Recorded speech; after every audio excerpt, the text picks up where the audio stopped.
ఈరోజు ఇక్కడ రాష్ట్ర వ్యాప్తంగా 175 నియోజకవర్గాలలో నేటి నుంచి 15 రోజుల పాటు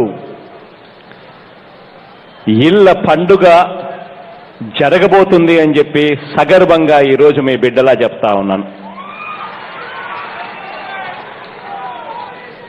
ఈ రోజుకి ఒక ప్రత్యేకత కూడా ఉంది. క్రిస్మస్ శుభదినమున ఈరోజు వైకుంఠ ఏకాదశి కూడా ఈరోజే కావడం నిజంగా ఈ రోజుకి ఒక ప్రత్యేకత ఉంది.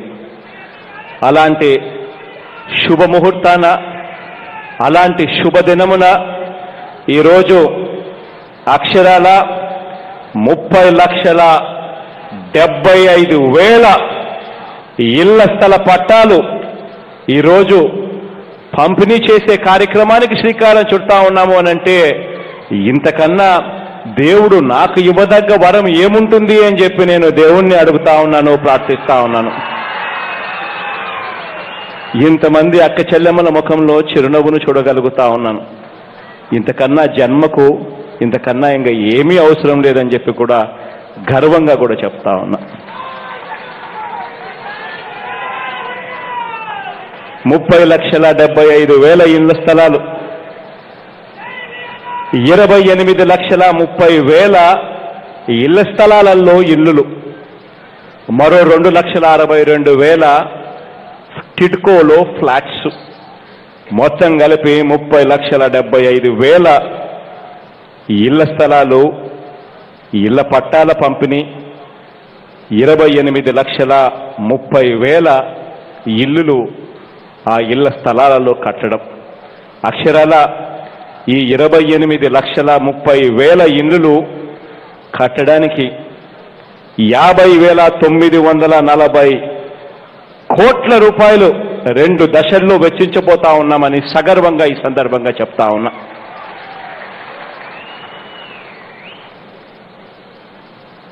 ఈ 28,30,000 ఇళ్లల్లో మొదటి దశ కింద 15,60,000 ఇళ్లను నిర్మించేందుకు ఈరోజే శ్రీకారం చుడతా ఉన్నాం. అక్షరాల వీటి విలువ 28,000 కోట్ల రూపాయలని చెప్పి సందర్భంగా తెలియజేస్తా ఉన్నాను ప్రతి అక్కకు, ప్రతి చెల్లెమ్మకు. ఈరోజు ఇక్కడ నుంచి దేవుడి దయతో మీ అందరి చల్లని దీవెనలతో ఈ కార్యక్రమానికి ఇక్కడ శ్రీకారం చుడుతున్నాం. వీటితో పాటు 2,62,000 టిడ్కో ఇళ్లకు కూడా ఈరోజే అక్క చెల్లెమ్మల పేరుతో సేల్ అగ్రిమెంట్ కూడా చేసి ఈరోజు అందించబోతా ఉన్నామని చెప్పి కూడా ఈ సందర్భంగా తెలియజేస్తా ఉన్నాను. ఇక్కడే ఈ లేఅవుట్లోనే ఒకసారి ఈ లేఅవుట్ని చూస్తూ ఉంటే నిజంగా ఇక్కడ వచ్చేటివి వైఎస్ఆర్ జగనన్న ఇళ్ల కాలనీలు కావు, ఏకంగా ఊళ్ళు రాబోతా ఉన్నాయి అని చెప్పి ఈ కాలనీలు చూస్తే అర్థమవుతుంది. అక్షరాల 16,681 ఇళ్ల స్థల పట్టాలు, వీటిలో YSR Janata Bazar, YSR clinic, bus stop, anganwadi కేంద్రాలు, function hall, primary school, high school, community hall, పార్కులు, ఇంకా సైజును బట్టి లేఅవుట్ సైజును బట్టి ఒక్క డ్రైనేజీలు, రోడ్లు, కరెంటు, నీళ్ళే కాకుండా కాలనీ సైజును బట్టి మిగిలినటివన్నీ కూడా ఆ సైజును బట్టి మిగిలినటివి కూడా యాడ్ చేయడం కూడా జరుగుతుంది. నిజంగా ఇక్కడ ఈరోజు 16,600 ఇళ్ల స్థలాలు ఇవ్వడమే కాకుండా ఇళ్ల నిర్మాణానికి కూడా ఇక్కడ శ్రీకారం చుడతా ఉన్నాం. ఇక్కడికి వచ్చేటప్పుడు నేను అడిగా, మన కలెక్టర్ గారిని అడిగా, మార్కెట్ విలువ ఎంత ఉంటుంది మురళి ఇక్కడ అని చెప్పి.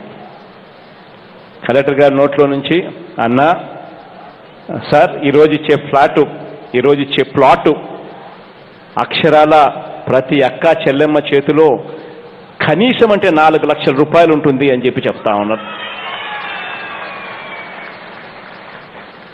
నిజంగా ఆ అక్క చెల్లెమ్మలకు ఒక అన్నగా, ఒక తమ్ముడిగా ఇంత మంచి కార్యక్రమాన్ని దేవుడు నాతో చేయిస్తున్నాడు అని అంటే ఇంతకన్నా భాగ్యం ఏదైనా ఉంటుందా అని చెప్పి గొప్పగా ఆనందపడతా ఉన్నా. నేనైతే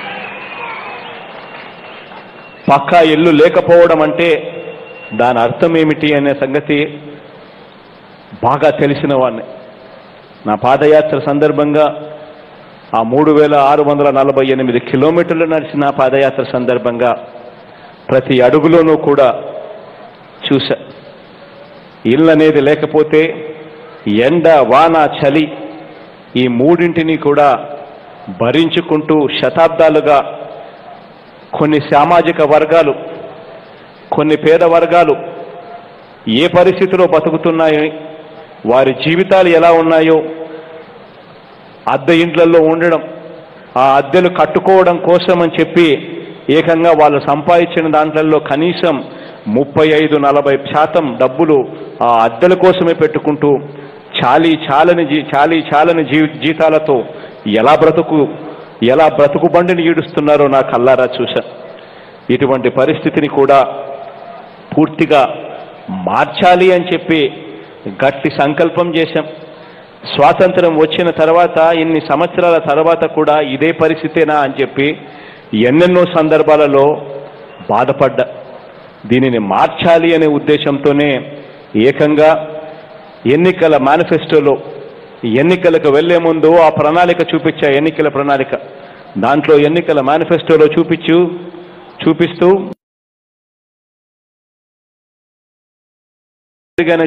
ఈ ఎన్నికల మేనిఫెస్టోలో రాశా. ఎన్నికల మేనిఫెస్టో అంటే ఇదేదో ఎన్నికలు అయిపోయిన తర్వాత చెత్తబుట్టలేకపోయే పేపర్ కాదు. ఎన్నికల మేనిఫెస్టో అంటే 650 పేజీలు, 1000 పేజీల డాక్యుమెంట్ క్రియేట్ చేసి అది చదవడానికి ఎవరికైనా కూడా విసుకెక్కే పరిస్థితిలోకి పోయే మేనిఫెస్టో ఉండకూడదు అని కేవలం 2 పేజీలు మేనిఫెస్టో. నాకు ఈ మేనిఫెస్టో ఒక బైబిల్, మేనిఫెస్టో నాకు ఒక ఖురాన్ లాంటిది, ఈ మేనిఫెస్టో నాకు ఒక భగవద్గీత లాంటిది అని చెప్పి ఈ మేనిఫెస్టోని ఇంప్లిమెంట్ చేయడం కోసం నిశలు కృషి చేస్తాడు అని చెప్పి మొట్టమొదటి రోజు నుంచి భరోసా ఇస్తూ వచ్చా. చెప్పిన ఇళ్ల పేదలందరికీ ఇళ్లకు సంబంధించి ఎన్నికల మేనిఫెస్టోలో చెప్పాం. ఇల్లు లేని పేదలందరికీ పార్టీలు చూడం, కులాలు చూడం, మతాలు చూడం, వర్గాలు చూడం, ఏ ఒక్కటి అర్హత మాత్రమే చూస్తాం. 5 ఏళ్లలో అక్షరాల 25 లక్షల ఇళ్లు కట్టిస్తామని చెప్పి ఇదే మేనిఫెస్టోలో చెప్పడం జరిగింది. ఈరోజు గర్వంగా చెప్తా ఉన్నాను, మీ బిడ్డ 25 లక్షల ఇళ్లు మేనిఫెస్టోలో కట్టిస్తాము అని చెప్తే ఈరోజు అంతకు మించి దాదాపుగా 31,75,000 ఇళ్ల పట్టాలకు ఇల్లు కట్టించే కార్యక్రమానికి శ్రీకారం చుడతా ఉన్నాము అని చెప్పి గర్వంగా కూడా ఈ సందర్భంగా చెప్తా ఉన్నాను నేను. అది కూడా ఎక్కడా కూడా అర్హత మాత్రమే ప్రాతిపాదికగా ఉండాలని అడుగులు ముందుకు వేశాం. ఎక్కడైనా కూడా కలెక్టర్ల సమావేశం దగ్గర నుంచి గ్రామ వాలంటీర్లకు దశ నిర్దేశించేటప్పుడు కూడా చెప్పిన మాటలు, గ్రామ సెక్రటేరియట్లో పనిచేస్తా ఉన్న స్టాఫ్కు దశ చూపిస్తా మార్గదర్శకం చేసేటప్పుడు కూడా చెప్పిన మాటలు కూడా ఒక్కటే. అర్హత మాత్రమే ప్రాతిపదిక కావాలి. కులం చూడకూడదు, మతం చూడకూడదు, రాజకీయాలు చూడకూడదు, పార్టీలు కూడా చూడకూడదు. చివరకు మనకు ఓటు వెయ్యని వారైనా పర్వాలేదు, వారికి అర్హత ఉంటే మాత్రం ఖచ్చితంగా ఇవ్వాలి అని చెప్పి దశ నిజంగానే ఈరోజు గర్వపడతా ఉన్నాను. ఈరోజు అటువంటి పరిస్థితుల్లో ఒక బాధ్యతగా ఒక పక్కా ఇల్లు నిర్మించి ఇస్తాము అని చెప్పి ఇచ్చిన మాటకు ఈరోజు కట్టుబడి ఈ కార్యక్రమానికి ముందుకు తీసుకుపోతున్నాము అని చెప్పి గర్వంగా కూడా చెప్తా ఉన్నాను. ఇక్కడ మీ అందరికీ కూడా ఇంకొక విషయం కూడా చెప్పాలి. గత ప్రభుత్వం అక్కడో ఇక్కడో సంవత్సరాలలో మొక్కుబడిగా కొన్ని ఇల్లులు కట్టడం చూశాం. ఇప్పుడు మనం కడుపుతున్నవి అలాంటి ఇల్లు కాదు. ఇప్పుడు ఏకంగా మనం కడతా ఉన్నది ఊళ్ళు కడతా ఉన్నామని చెప్పి ఇవాళ చెప్తా ఉన్నాం మీ అందరితో. ఈరోజు ప్రారంభించి వచ్చే 3 ఏళ్లలో మనం కట్టబోతున్నవి ఇల్లు కాదు, ఊళ్ళు. దీనివల్ల లబ్ధి ఏ రకంగా జరుగుతుంది అని చెప్పి ఒక్కసారి గమనించినట్లయితే 2011 జనాభా లెక్కల ప్రకారం రాష్ట్ర జనాభా ఎంత అని చెప్పి చూస్తే 4,95,00,000 మంది అని చెప్పి 2011 జనాభా లెక్కల ప్రకారం లెక్కలు తెలుస్తాయి. మరి మనం ఇప్పుడు మన ప్రభుత్వం దాదాపుగా 31 లక్షల కుటుంబాలకు ఇల్లు కట్టించబోతా ఉంది అని అంటే ఒక్కో కుటుంబంలో సగటున 4 ఉంటారు అని అనుకుంటే, భార్య భర్త 2 పిల్లలు అని చెప్పి అనుకుంటే ఏకంగా 31 లక్షల ఇళ్ల పట్టాలు మనం అక్క చెల్లెమ్మలకు చేతుల్లో పెడుతున్నాము అనంటే 31 లక్ష కుటుంబాలు అనంటే ఏకంగా 1,24,00,000 మంది జనాభాకు దీనివల్ల మేలు జరుగుతూ ఉంది అని చెప్పి కూడా సగర్వంగా చెప్తా ఉన్నాను. 1,24,00,000 జనాభా అంటే నిజంగా రాష్ట్రంలో 2011 లెక్కల ప్రకారం రాష్ట్రంలో జనాభానే 4,95,00,000 ఉంటే దాదాపుగా 1,24,00,000 మందికి ఉజ్జాయింపుగా మేలు జరుగుతూ ఉందనంటే ఒక్కసారి గమనించమని అడుగుతా ఉన్నాను. ఇదే తూర్పుగోదావరి జిల్లాలో 2011 జనాభా లెక్కల ప్రకారం ఇదే తూర్పుగోదావరి జిల్లాలో జనాభా ఎంతో తెలుసా? 51,54,000. ఇంకొక పెద్ద జిల్లా మన రాష్ట్రంలో గుంటూరు జిల్లా. 2011 జనాభా లెక్కల ప్రకారం గుంటూరు జిల్లాలో జనాభా ఎంతో తెలుసా? 48,88,000. అంటే ఈ 2 జిల్లాలే కాదు, ఈ 2 జిల్లాలకు మళ్ళీ మా కడప జిల్లాను లేకపోతే శ్రీకాకుళం జిల్లాను ఇవన్నీ కూడా కలిపినా కూడా 1,24,00,000 మందికి ప్లేస్మెంట్ వస్తుంది అని అంటే ఏ స్థాయిలో ఈ కార్యక్రమం జరుగుతూ ఉందన్నది ఒక్కసారి గమనించమని అడుగుతా ఉన్నా. మన రాష్ట్రంలో 13,000 గ్రామ పంచాయతీలుంటే ఈరోజు రాష్ట్ర వ్యాప్తంగా 17,005 వైఎస్ఆర్ జగనన్న కాలనీలు ఇవాళ రాబోతా ఉన్నాయని చెప్పి కూడా సగర్వంగా ఈ సందర్భంగా తెలియజేస్తా ఉన్నాను. ఈ కాలనీలలో లేఅవుట్లు వేసి ఇళ్ల స్థలాలు ఉచితంగా ఇవ్వడమే కాకుండా ఈ కాలనీలలో రాబోయే రోజుల్లో త్రాగునీరు, రోడ్లు, డ్రైనేజు, విద్యుత్తు ఇంకా ఇటువంటి అనేక వసతులు కూడా కల్పించబోతా ఉన్నాం. దాదాపుగా మరో 7,000 కోట్ల రూపాయలు ఖర్చు అవుతుంది అని చెప్పి అధికారులు ఉజ్జాయింపుగా చెప్తా ఉన్నారు. దానికి కూడా సిద్ధమవుతా ఉన్నాం. ఇంకా కాలనీ సైజును బట్టి ఇంకా కాలనీ సైజు కన్నా పెద్దదిగా ఉంటే ఆ కాలనీలలో పార్కులు, స్కూల్స్, అంగన్వాడీసు, విలేజ్ క్లినిక్స్, కమ్యూనిటీ హాల్స్ ఇటువంటివి కూడా అక్కడే కమ్యూనిటీ హాల్స్ ఇటువంటివన్నీ కూడా అక్కడే ఉండేట్టుగా కూడా లేఅవుట్లలో ప్లానింగ్స్ కూడా ఇవాళ చేయడం కూడా జరిగింది. ఆ లేఅవుట్లలో ఉచితంగా పక్కా ఇళ్ల నిర్మాణం చేపడుతున్నాం. ఇంటి సైజును కూడా గతంలో 224 చదరపు అడుగులైతే ఆ 224 చదరపు అడుగులను మారుస్తూ ఇవాళ మనం కట్టించబోయే ఇల్లును 340 చదరపు అడుగులకు పెంచుతూ ఇవాళ కట్టిస్తా ఉన్నాం ఇల్లులన్నీ కూడా. రాష్ట్ర వ్యాప్తంగా ఇవాళ 68,361 ఎకరాల భూమిని ఇవాళ మనం లేఅవుట్లు చేసి ఇవాళ మనం ఇళ్ల పట్టాలుగా పంచబోతా ఉన్నాం. ఈ 68,361 ఎకరాల భూమి ఏదైతే ఉందో వీటి మార్కెట్ విలువ అక్షరాల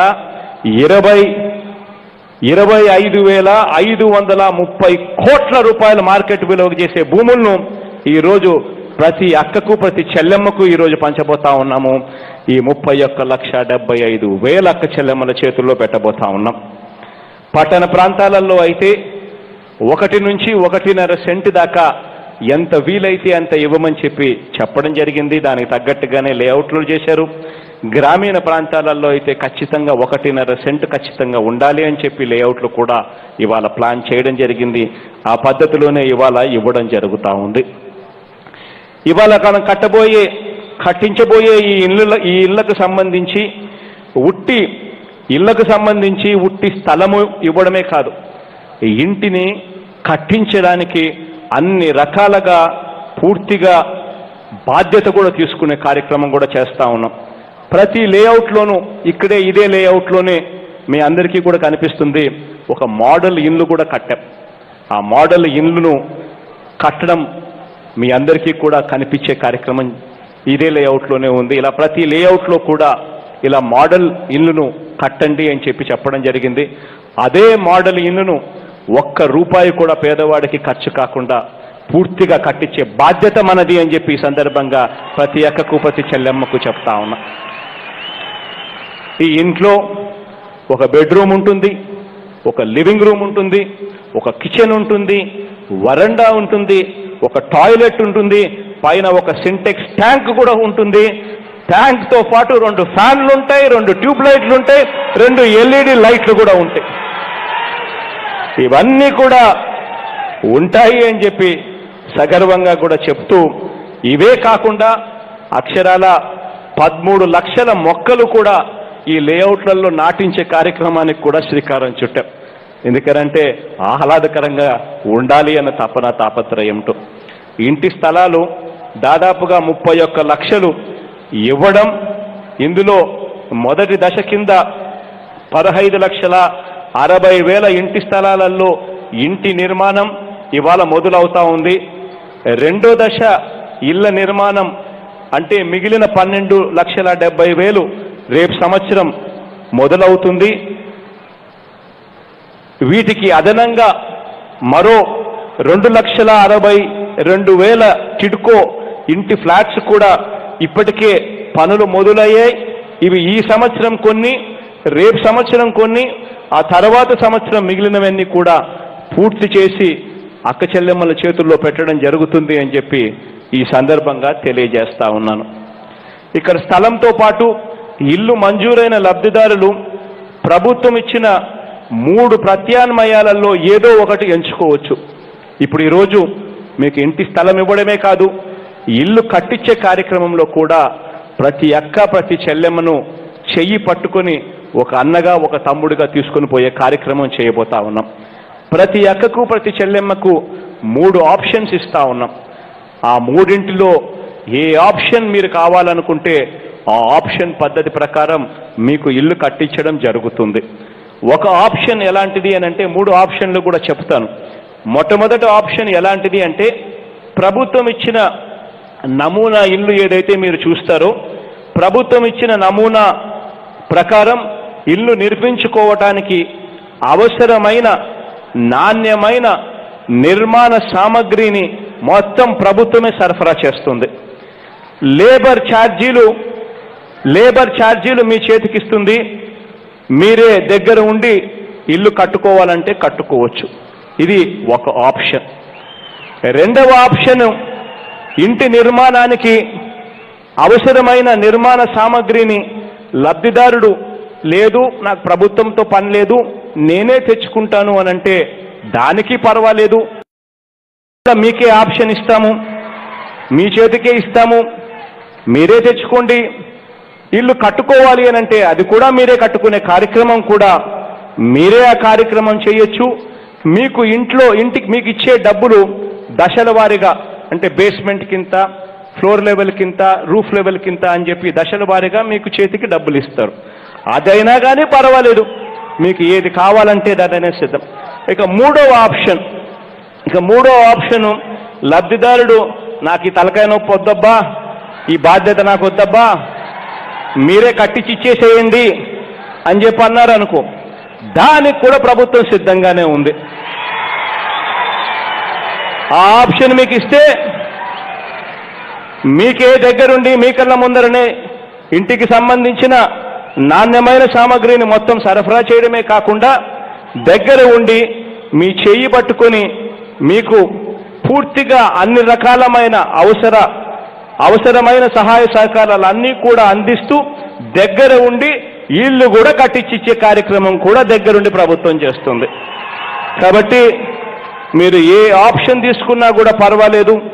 ఆ ఇంటికి సంబంధించి మీకు ఏ ఆప్షన్ కావాలనో ఈరోజు ఈ మీటింగ్లు అయిపోయిన తర్వాత మీరందరూ కూడా మీ గ్రామ వాలంటీర్లు, మీ వార్డు వాలంటీర్లు అందరూ కూడా మీతో ఉన్నారు. మీకు ఇంతవరకు చూపించిన ఇంటి స్థలంలోకి ఏదైతే ఉన్నాయో ఆ స్థలాలలో మీరంతా కూడా వెళ్ళి అక్కడ ఉంటే అదే ఇంటి స్థలంలోనే అదే వాలంటీర్ చూపిస్తాడు. ఒకవేళ కొంచెం కన్ఫ్యూజన్ ఏమన్నా ఉంటే అక్కడ ఉంటే వీళ్ళ అధికారులు వచ్చి మీకు అక్కడే ఇంటి పట్టాలు, అక్కడే మీకు ఇంటి కన్స్ట్రక్షన్, ఇంటి కట్టడానికి సంబంధించిన పత్రాలు ఇవ్వడము, ఫోటో తీయడము అన్నీ కూడా చేస్తారు. ఇది అయిపోయిన తర్వాత దాంట్లోనే మీ ఆప్షన్ కూడా మీరు టిక్కు పెట్టి ఇవ్వండి. నాకు ఈ ఆప్షన్ కావాలి, రెండో ఆప్షన్ కావాలి, నాకు మూడో ఆప్షన్ కావాలి, మీకు నాకు ఫలాని ఆప్షన్ కావాలని మీరు ఏదైతే టిక్కు పెడతారో మీరు ఇచ్చిన ఆప్షన్ ప్రకారము అవి కూడా ఇల్లు కట్టించే కార్యక్రమంలో అడిగిన పద్ధతిలో కూడా కట్టించడానికి కూడా ఆప్షన్ పేపర్లు కూడా మీ దగ్గర నుంచి తీసుకుంటారు. ఇంటి స్థలాలు ఇవ్వడం కోసం అర్హులైన నిరుపేద అక్కచెల్లెమ్మలందరికీ అవినీతికి, వివక్షకు సామాజిక తనిఖీ ద్వారా అత్యంత పారదర్శకంగా ఇళ్ల స్థలాలు కేటాయింపు చేశాం. అసలు ఈ పారదర్శకత అన్నది ఏ స్థాయిలోకి తీసుకొని పోయాము అనంటే ఇళ్ల స్థలాల మంజూరు అన్నది ఒక నిరంతర ప్రక్రియగా చేశాం. ఈ రోజు కూడా చెప్తా ఉన్నా, ఎవరికైనా అర్హత ఉండి ఇంటి స్థలం లేకపోతే మీరు అప్లై చేసుకోండి, 90 రోజుల్లో వెరిఫై చేసి మళ్ళా మీకు ఇంటి స్థలం ఇప్పిస్తామని కూడా ఈ సందర్భంగా తెలియజేస్తా ఉన్నాను. పారదర్శకత అన్నది ఆ స్థాయిలోకి తీసుకొని పోయే పరిస్థితి ఈరోజు దేవుడి దయతో మీ అందరి చల్లని దీవెనలతో మీ బిడ్డ చేయగలుగుతా ఉన్నాడు అని చెప్పి సగర్వంగా ఈ సందర్భంగా తెలియజేస్తా ఉన్నా. గతంలో ఎన్నడూ లేని విధంగా ఇళ్ల స్థలాలలో ఇల్లు కట్టుకున్న 5 ఏళ్ల తర్వాత అక్క చెల్లెమ్మలకు అనుకోని అవసరం ఏదైనా వస్తే అమ్ముకోవాలన్నా, తనఖా పెట్టి బ్యాంకు నుంచి రుణం తెచ్చుకోవాలన్నా అన్ని హక్కులు ఉండే విధంగా వారు చేసి ఇవ్వాలన్నదే నేను తాపత్రయపడ్డా, నేను ఆశపడ్డా. అయితే కొందరు కుట్రల వల్ల న్యాయపరమైన అడ్డంకులు ఏర్పడి ఈ కార్యక్రమంలో జాప్యం జరుగుతూ వస్తుంది. ఈ జాప్యం వల్ల అక్క చెల్లెమ్మలు ఇబ్బంది పడకూడదు అనే ఉద్దేశంతో అర్హులైన అక్క చెల్లెమ్మలందరికీ కూడా ప్రస్తుతం పట్టాలను పంపిణీ చేస్తున్నాం.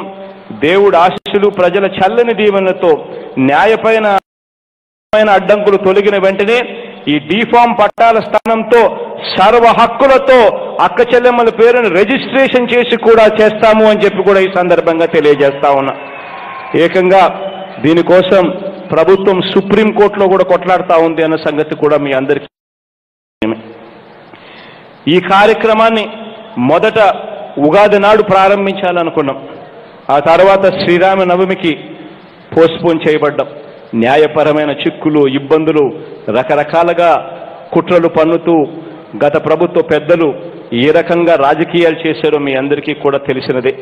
ఆ తర్వాత శ్రీరామనవమి తర్వాత అంబేద్కర్ జయంతి తర్వాత వైఎస్ఆర్ జయంతి తర్వాత స్వాతంత్ర దినోత్సవం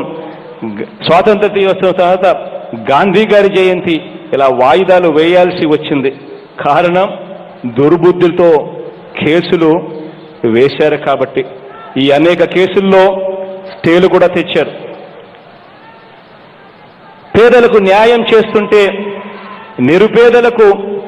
పేదలకు ఎవరైనా న్యాయం చేస్తుంటే నిరుపేదలకు ఎక్కడా కూడా లంచాలకు తావు ఉండకూడదు అని చెప్పి డైరెక్ట్గా అక్క చెల్లెమ్మలు పేదల పేరుతో డైరెక్ట్గా డబ్బులు ట్రాన్స్ఫర్ చేసి వాళ్ళ బ్యాంక్ అకౌంట్లలోకి డబ్బులు వేస్తూ ఉంటే మన 18 నెలల పాలనలో ఏకంగా 77,000 కోట్ల రూపాయలు, ఒక్క రూపాయి కూడా అవినీతి లేకుండా నేరుగా బ్యాంక్ ఖాతాల్లోకి, అక్కచెల్లెమ్మల బ్యాంకు ఖాతాల్లోకి, నేరుగా బెనిఫిషరీ బ్యాంక్ ఖాతాల్లోకి డబ్బులు, అవినీతికి ఒక్క రూపాయి కూడా అవినీతికి తావు లేకుండా చేస్తూ ఉంటే నిజంగా ప్రతి పేదవాడి కుటుంబానికి ఇంత మేలు జరుగుతూ ఉంటే నిజంగా వీళ్ళందరూ కూడా ఓర్చుకోలేరు. ఈ ఓర్చుకోలేని తనం నుంచి పసుపు పార్టీలు మొహాలు కాస్త ఎరుపు రంగుకు ఎలా మారిపోతున్నాయో మీరంతా కూడా చూస్తున్నారు. అమరావతిలో 54,000 మందికి నిరుపేదలకు ఇళ్ల పట్టాలు ఇస్తాము అని చెప్పి కార్యాచరణ చేస్తే డెమోగ్రాఫిక్ ఇంబ్యాలెన్స్ వస్తుందంట అని ఏకంగా గత పార్టీకి సంబంధించిన వాళ్ళు ఏకంగా కోర్టుకు వెళ్ళి కోర్టులు స్టే కూడా ఇచ్చాయి. అది ఆ పిటిషన్ చూసి నాకు ఆశ్చర్యం అనిపించింది. 54,000 మంది పేదలకు ఇంటి స్థలాలు ఇస్తాము అని చెప్పి ముందుకు వేస్తే డెమోగ్రాఫిక్ ఇంబ్యాలెన్స్ అని చెప్పి ఒక పిటిషన్ వేయడం ఏంది? డెమోగ్రాఫిక్ ఇంబ్యాలెన్స్ అంటే తెలుసా? కులపరమైన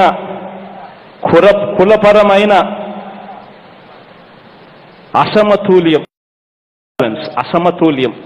కులపరమైన అసమతుల్యం. అంటే ఇక్కడ 54,000 మంది పిటిషన్ వేశారు. ఆ పిటిషన్ మీద స్టేలు వస్తూ ఉంటే నిజంగా బాధ అనిపిస్తుంది. ఏ పరిస్థితి ఉంది అనంటే మానవత్వం లేని వారు ఎలా ఉన్నారు అనంటే చంద్రబాబు నాయుడు గారు ఆయన సహచరులు కలిసి అడుగడుగున అడ్డంకులు సృష్టించూ వస్తూ కేసులు వేసి స్టేలు తెచ్చారు. కేసులు వేసి స్టేలు తెచ్చినందు కారణం వల్ల ఈరోజు ఇవ్వాలనుకున్న 31,75,000 ఇళ్ల 3,74,000 ఇళ్ల పట్టాలు పేద అక్క చెల్లెమ్మలకు ఇవ్వలేకపోతా ఉన్నాము ఈ స్టేల కారణంగా. అంటే 10% పూర్తిగా ఆగిపోయాయి వీళ్ళ వల్ల. చివరకు ఈరోజు ఇళ్ల పట్టాలు ఇస్తున్నాము అని తెలిసి పేద అక్క చెల్లెమ్మలకు ఎంతో మంచి జరుగుతుంది ఈ కార్యక్రమం వల్ల అని చెప్పి తెలిసి దీన్ని అడ్డుకునేదానికి కూడా నిన్న కూడా హైకోర్టులో పిఐఎల్ వేసినారు. ఆ హైకోర్టులో పిఐఎల్ వేయడమే కాకుండా చివరకు ఇంకొక పిఐఎల్ కూడా వేశారు. పులివెందుల్లో కూడా జగన్ ఇళ్ల పట్టాలు ఇవ్వకుండా అడ్డుకోవాలి అని చెప్పి ఇంకొక పిఐఎల్ వేశారు. నిజంగా వీళ్ళందరినీ చూస్తూ ఉంటే, ఈ దుర్బుద్ధిని చూస్తూ ఉంటే వీళ్ళు అసలు మంచోళ్ళనా అని చెప్పి అనిపిస్తుంది. ఇటువంటి వాళ్ళు ప్రజా జీవితంలో ఉండడానికి అనిపిస్తుంది. ఇలాంటి వాళ్లకు నిజంగా మనసు మానవత్వం ఉందా అని చెప్పి ఒక్కొక్కసారి అనిపిస్తుంది. ఇటువంటి వారికి దేవుడు ఖచ్చితంగా మొటిక్కాయలు వేస్తాడు. త్వరలోనే ఈ ఇబ్బందులన్నీ కూడా తొలగిపోయి సుప్రీంకోర్టులో కూడా కేసులు పరిష్కారం అయ్యి మిగిలిపోయిన ఆ 3,74,000 మంది అక్క చెల్లెమ్మలకు కూడా ఇళ్ల పట్టాలు కూడా ఖచ్చితంగా ఇస్తాము అని చెప్పి ఆ దేవుడు దయతో మీ అందరి చల్లని దీవెనలతో చేస్తామని చెప్పి ఈ సందర్భంగా తెలియజేస్తా ఉన్నాను. మామూలుగా అన్ని కులాలు, అన్ని మతాలు, అన్ని ప్రాంతాల వారు ఉండగలిగే దాన్ని అది రాజధాని అవుతుంది. ఎవరైనా కూడా రాజధానిలో ఈ కులం ఉండకూడదు, ఈ పేదవాళ్ళు ఉండకూడదు, ఈ పేదవాళ్ళు ఉంటే కులాలు మారిపోతాయి అని చెప్పి పిటిషన్లు వేసే స్థాయిలోకి పోతే అక్కడ రాజధాని అన్నది దాన్ని రాజధాని అని అంటారా అని చెప్పి ఒక్కసారి ఆలోచన చేయమని మిమ్మల్ని అందరినీ కోరుతా ఉన్నా. కులాలు, మతాలు, ప్రాంతాల వారు అందరూ కలిసి ఉండగలిగితేనే దాన్ని రాజధాని అని అవుతుంది. అప్పుడే అది రాజధాని అవుతుంది. అందరికీ చోటిస్తేనే అది సమాజం అవుతుంది. అందరికీ మంచి చేస్తేనే అది ప్రభుత్వం. అటువంటి సమాజాన్ని, అటువంటి ప్రభుత్వాన్ని, అటువంటి రాజధానిని మనం దేవుడి దయతో మీ అందరి చల్లని దీవెనతో ఖచ్చితంగా సందర్భంగా ఖచ్చితంగా తెలియజేస్తా ఉన్నాను. ఇక టిడ్కో ఇళ్లకు సంబంధించి టిడ్కో ఇళ్లకు అంటే టిడ్కో ఫ్లాట్స్కు సంబంధించి ఆ విషయానికి గత ప్రభుత్వం 3,000 బకాయిలు సగంలో వదిలేసిపోయింది. టిడ్కో ఇళ్లకు సంబంధించి టిడ్కో ఫ్లాట్స్కు సంబంధించి ఈ 2,62,000 టిడ్కో ఇళ్లను కూడా పూర్తి చేసి త్వరలోనే వారికి కూడా అందించనున్నామని చెప్పి సందర్భంగా తెలియజేయడం కోసం మరో 9,500 కోట్ల రూపాయలు మన ప్రభుత్వం ఖర్చు చేయబోతుంది అని చెప్పి సందర్భంగా తెలియజేస్తా ఉన్నా. టిడ్కో ఇళ్లలో 300 చదరపు అడుగుల లోపు ఇంటికయ్యే పూర్తి ఖర్చును మనందరి ప్రభుత్వమే భరిస్తుందని, కేవలం ₹1 టిడ్కో ఇంటిని జగనన్న స్కీమ్ కావాలా లేక 2,65,000 రూపాయల బ్యాంకు రుణం పాటు నెలకు పోతూ వడ్డీతో సహా 7.2 లక్షల 7,20,000 రూపాయలు ఖర్చయ్యే చంద్రబాబు టిడ్కో లబ్ధిదారులందరినీ కూడా అడగడం జరిగింది, ఆప్షన్స్ ఇచ్చి టిక్కు పెట్టడం జరిగింది. 1,43,000 ఇల్లులు, ఈ 2,62,000 ఇళ్లలో 1,40,000 అడుగులు ఉన్న ఇల్లులు.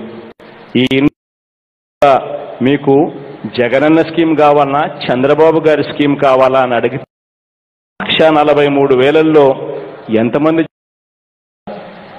చంద్రబాబు స్కీమ్ కావాలని?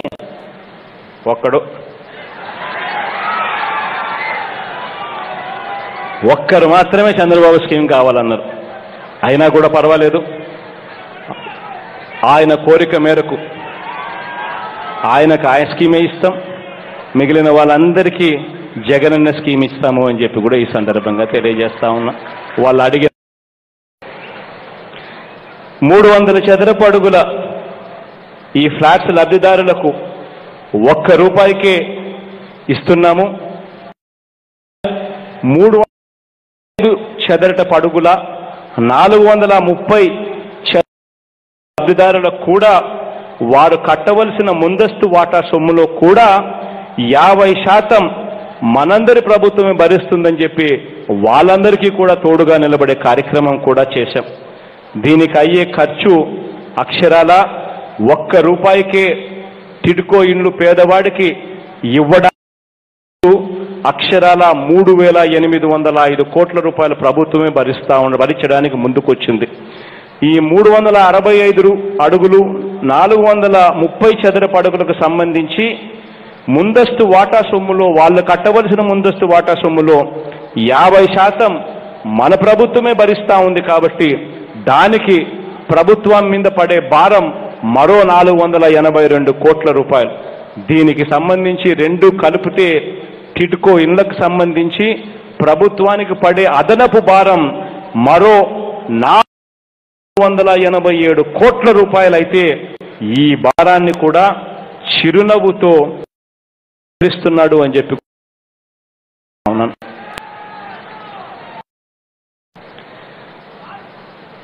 టిడ్కో విషయంలో గత ప్రభుత్వం పెట్టిన బకాయిని తీరుస్తూనే ఈ సంవత్సరం కొన్ని, వచ్చే సంవత్సరం మరికొన్ని ఇనులు, ఆ తర్వాత సంవత్సరం మిగిలిపోయిన మరికొన్ని ఇనులు కూడా ఇలా మొత్తం 2.5 సంవత్సరాలలో అన్ని ఇళ్లు కూడా పూర్తి చేస్తామని చెప్పి సందర్భంగా కూడా తెలియజేస్తూ, గత ప్రభుత్వం టిడ్కో ఇళ్లకు సంబంధించి మంచినీటి సదుపాయం కానీ, రోడ్లు కానీ, విద్యుత్ కానీ, డ్రైనేజ్ కానీ ఇలాంటి మౌలిక వసతులకు సంబంధించి ఏమాత్రం కూడా ఖర్చు పెట్టని పరిస్థితి కనిపించిన పరిస్థితుల్లో వాటికి సంబంధించి కూడా ఈ మౌలిక కోసం అదనంగా మరో 3,000 కోట్ల రూపాయలు ఖర్చు అవుతుంది అని చెప్పి తెలిసినా రూపాయలు మళ్ళీ అదనంగా పెట్టడానికి కూడా చిరునవ్వుతో స్వీకరిస్తా ఉన్నాము.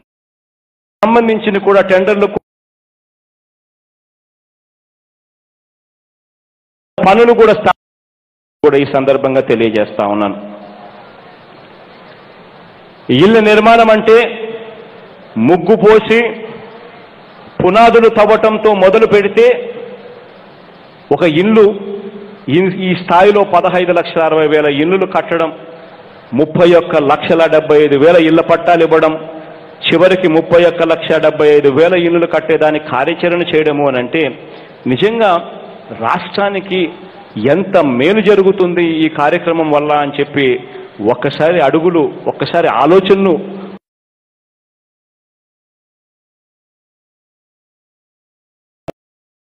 తవ్వటంతో అయిపోదు. ఒక ఇల్లు కట్టడం మొదలు పెడితే అది ముగ్గు పోసి పునాదులు తవ్వటంతో మొదలైతే ఇటుకలు చేసేవారికి మేలు జరుగుతుంది, సిమెంట్ మోసేవారికి మేలు జరుగుతుంది, కంకర తయారీ చేసేవారికి మేలు జరుగుతుంది, తాపీ మేస్త్రీలకు మేలు జరుగుతుంది, కూలీలకు మేలు జరుగుతుంది, వడ్రంగులకు మేలు జరుగుతుంది, ఎలక్ట్రిషియన్లకు మేలు జరుగుతుంది, కరెంటు పని చేసే వారికి మేలు జరుగుతుంది, వెల్డర్లకు మేలు జరుగుతుంది, టైల్స్ చేసే వారికి మేలు జరుగుతుంది, చివరికి ఆటోలు తోలే వారికి కూడా మేలు జరుగుతుంది. ఇలా కనీసం 30 రకాల వృత్తుల వారికి ఉపాధి అవకాశమే కాకుండా 31 లక్షల ఇళ్ల నిర్మాణము అనంటే అందులో మొదటి దఫా కింద 15,60,000 అంటే దాని అర్థం 69,000 మెట్రిక్ టన్నుల సిమెంటు, 7 లక్షల 10 లక్షల మెట్రిక్ టన్నుల ఇసుక, 235 కోట్ల ఇటుకలు, 223 కోట్ల మెట్రిక్ టన్నుల మెటల్ కూడా అవసరం అవుతాయి. అంటే వ్యవస్థలోకి ఒక ఎకనామిక్ బూస్ట్ అనేది వస్తుంది. వ్యవస్థ అన్నది ఇంకా రకరకాల ఉద్యోగాలు, రకరకాల మేలు జరిగే పరిస్థితిలోకి ఈ ఎకానమీ అన్నది తయారవుతుంది. ఇల్లు అన్నది మనం కట్టే ఈ ఇల్లు అన్నది కేవలం ఇల్లే కాదు, కొన్ని లక్షల మందికి ఉపాధి, కొన్ని లక్షల మందికి ఆదాయాన్ని కూడా ఇస్తుంది. ఇళ్ళ కట్టడం అన్నది మొదలవుతే అన్నది జరగబోయే మేలు అని చెప్పి సందర్భంగా చెప్తా ఉన్నా. మనం ఇవ్వబోతున్న ఈ ఇల్లును ఒక బాధ్యతగా ఇస్తా ఉన్నాం. ఆశ్చర్యం ఏమిటో తెలుసా, ఇల్లు ఇవ్వడం అన్నది ఒక బాధ్యతగా ఈరోజు మనం తీసుకొని ఇస్తా ఉన్నాం. కానీ ఆశ్చర్యం కలిగించే విషయం ఏమిటో తెలుసా, 1978లోనే జరిగిన 44వ రాజ్యాంగ సవరణ ద్వారా ఆస్తి హక్కును చట్టబద్ధమైన హక్కుగా, లీగల్ రైట్గా మార్చారు. అంటే ఈరోజు ఒక లీగల్ రైట్ ఇల్లు అనేది ఇల్లు ఇవ్వడం ప్రభుత్వం ఒక లీగల్ రైట్ అయితే దీనికోసం ప్రభుత్వం అడుగులు ముందుకు వేస్తూ ఉంటే రకరకాల సందర్భాలలో కోర్టులకు వెళ్ళడము, కోర్టులు స్టేలు ఇవ్వడము చూస్తూ ఉంటే అసలు రాజ్యాంగం అనేది ఉందా, పేదవాడి కోసం రాజ్యాంగమా, ఎవరి కోసం రాజ్యాంగం పరిస్థితికి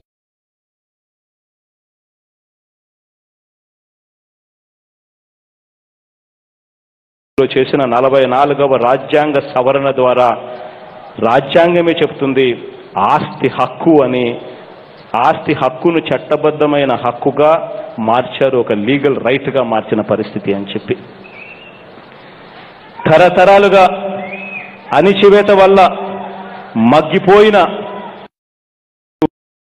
బీసీలు, మైనారిటీలు, సామాజిక వర్గాలే కాకుండా పేదరికంలో మగ్గిపోయిన అగ్ర వారు కూడా, వీళ్ళందరికీ కూడా ఈ ఇళ్ల నిర్మాణం ద్వారా వారి సామాజిక గౌరవాన్ని, హోదాను, ఆర్థిక స్తోమతను, ఆరోగ్యపరంగా, భద్రతాపరంగా మెరుగైన వాతావరణాన్ని అన్నింటినీ మించి మా సొంత ఇల్లు, మా సొంత స్థలంలో మీరిచ్చిన అధికారాన్ని ఉపయోగిస్తున్నాను అని చెప్పి దేవుడి దయతో, మీ అందరి చల్లని దీవెనలతో మీ బిడ్డ ఈ కార్యక్రమం మొదలు పెడతా ఉన్నాడు. దేవుడు ఆశీర్వదించాలని మీ అందరి చల్లని దీవెనలు కూడా తోడుగా ఉండాలని మనసారా కోరుకుంటూ ప్రార్థిస్తూ సెలవు తీసుకుంటా ఉన్నాను. ఈ కార్యక్రమం అయిపోయిన తర్వాత మీ అందరితో కూడా విజ్ఞప్తి చేస్తా ఉన్నాను. ఈ కార్యక్రమం అయిపోయిన తర్వాత మీరంతా కూడా మీ మీ ఇళ్ల పట్టాలలో ఎక్కడైతే మీకు ఇల్లు ఇచ్చారో, ఇంటి స్థలం ఇచ్చారో, ఆ ఇంటి స్థలంలో మీరు వెళ్ళి నిల్చునే కార్యక్రమం చూడండి. అక్కడ కలెక్టర్ గారు మీరు పూర్తిగా మీ కార్యక్రమం అయిపోయి చేసేదాకా ఇక్కడే ఉంటారు. కలెక్టర్ ఇక్కడే ఉంటారు. అదేవిధంగా ఉషారాణి గారు ఇక్కడే ఉంటారు. అదేవిధంగా నా సీఎం ఆఫీస్ నుంచి కూడా ప్రవీణ్ కూడా ఇక్కడే ఉంటాడు. అందరూ కూడా దగ్గరుండి మీ ఇంటి స్థలంలో మీరు నిలబడి మీకు ఇంటి పట్టాలిచ్చి మీరు ఇంటి కన్స్ట్రక్షన్ చేసేదానికి కూడా మీ ఆప్షన్ కూడా మీ దగ్గర నుంచి తీసుకొని మీకు అన్ని రకాలుగా ఇచ్చిన తర్వాత ఫోటో తీసుకున్న తర్వాత నాకు ఫోటో చూపించాలని అడిగా. కాబట్టి నాకు ఫోటో కూడా చూపిస్తారు. నాకు ఫోటో కూడా చూపించే కార్యక్రమం కూడా చేస్తారు. కాబట్టి మీరంతా కూడా మీ స్థలాల్లోకి వెళ్ళి మీ వాలంటీర్లు కూడా సహకరిస్తారు. ఇస్తే మీ అందరికీ కూడా పట్టాలన్నీ కూడా మీ చేతుల్లోనే ఇస్తారు. ఇచ్చి మీ దగ్గర నుంచి ఆప్షన్స్ కూడా తీసుకుంటారు. మీరు ఏ ఆప్షన్ కావాలి అని. ఎందుకనంటే ఈరోజు ఈ కార్యక్రమం అయిపోతే రేపటి నుంచి మీకు ఇల్లు కట్టించాలి. కాబట్టి వాటికి సంబంధించి మీ ఇచ్చే ఆప్షన్స్ చాలా అవసరం. కాబట్టి ఆ ఆప్షన్స్ తెలుసుకునే కార్యక్రమం కూడా ఈరోజు ఇక్కడ ఏ రోజు ఏ లేఅవుట్లలో జరిగితే ఆ లేఅవుట్లలో ఆ ఆప్షన్స్ కూడా తీసుకునే కార్యక్రమం కూడా ప్రభుత్వం చేస్తే అడుగులు ముందుకు వేయడం సులభం అవుతుంది. కాబట్టి మీరందరూ కూడా కోఆపరేట్ చేయమని చెప్పి అడుగుతా ఉన్నా. Thank you.